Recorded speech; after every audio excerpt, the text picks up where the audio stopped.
Praise the Lord. ஆண்டவராக இயேசுவின் நாமத்தினாலே இந்த நாளிலே கர்த்தருடைய வார்த்தை மார்க் எழுதின சுவிசேஷம் 10ஆம் அதிகாரம் 52வது வசனம்.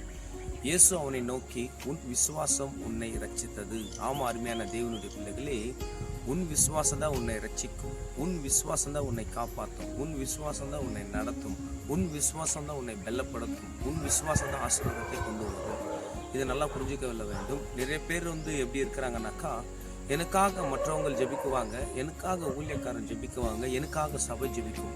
ஊழியக்காரன் ஜெபிக்குவாங்க, சபை ஜெபிக்குவாங்க, இன்னொருத்தர் சகோதரரும் ஜெபிப்பாங்க. ஆனா உனக்காக நீ ஜெபிக்கிறியா என்று நீ இன்னைக்கு யோசித்து பாருங்க. நமக்காக, நம்ம குடும்பத்துக்காக, நம்மளுடைய ஆசீர்வாதத்துக்காக நம்ம ஜெபிக்க வேண்டும்.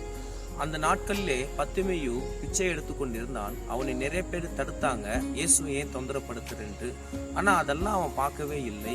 இயேசு கிட்ட வந்து அவனுடைய ஆசீர்வாதத்தை அவன் பெற்றுக்கொண்டான். அவன் கண் பார்வை அவனுக்கு திரும்பி வந்தது. இன்னைக்கு நீ விசுவாசித்தா உன் விசுவாசம் தான் உன்னை ரட்சிக்கும் என்றுதான் வேதம் சொல்லி கொண்டிருக்கிறது. விசுவாசம் இல்லாத தேவனுக்கு பிரியமாக இருப்பது அது கூடாத காரியம். இந்த நாட்களிலே விசுவாசம் இல்லாத நிறைய பேர் வாழ்ந்து கொண்டிருக்கிறாங்க.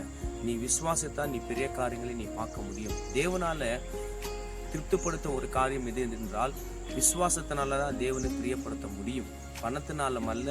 நம்மளுடைய நான் இவ்வளோ தசம பாகம் கொடுக்குறேன், நான் சபைக்கு உண்மையாக இருக்கிறேன், சபைக்கு உண்மையாக இருக்க வேண்டும், தசம பாகம் கொடுக்க வேண்டும், எல்லாவற்றையும் நாம் செய்ய வேண்டும். அது நான் தவறு என்று நான் சொல்லவில்லை.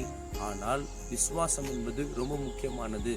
கண்ணில்லாதவனுக்கு அவ்வளோ பெரிய விசுவாசம். கர்த்தர் நம்மளுக்கு கை, காலு, கண்ணு எல்லாமே நல்லா தான் கொடுத்திருக்கிறார். இந்த நாளிலே நமக்கு விசுவாசம் இருக்குதா என்று நம்ம சோதித்து பார்க்கலாம். இந்த வார்த்தை மூலியமா கர்த்தர் உங்களோடு கூட பேசினார் என்று நான் விசுவாசிக்கிறேன். கர்த்தர் தாமே உங்களை ஆசீர்வதிப்பார். ஆமேன், ஆமேன், ஆமேன்.